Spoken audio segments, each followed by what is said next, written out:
What's up mga Lodi? Hello mga Beshi! Nandito kami ngayon sa Manila 21 para tikman ang kanilang grilled yempo, crispy pata at dinuguan. Kaya kung hindi nyo pa nasusubukan yan, samahan nyo kami ni Pabansang Lodi para tikman ang mga pagkain na yan. Tara!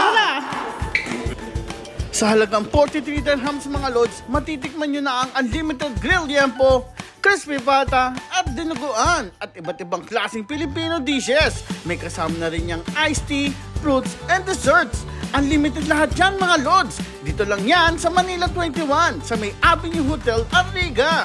Every Friday, Saturday, and Sunday between 6 p.m. to 9 p.m. Kaya magpa-reserve na kayo mga Lods para matikman nyo na ang kanilang pinagmamalaki at naglulutong ang crispy pata, grilled yempo at dinuguan na tsak naman talagang bubusog din kayo sa sarap.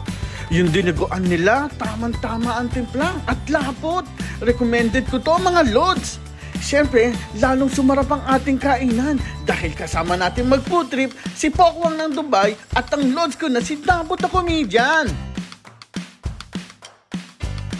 Take note mga Lods, alin lahat ng mga ito. Pero siyempre, kunin lang natin yung kaya nating maubos. So ano pang hinihintay nyo mga Lods? Sugod na dito sa Manila 21 Avenue Hotel at isama na ang buong tropa at mag-food trip!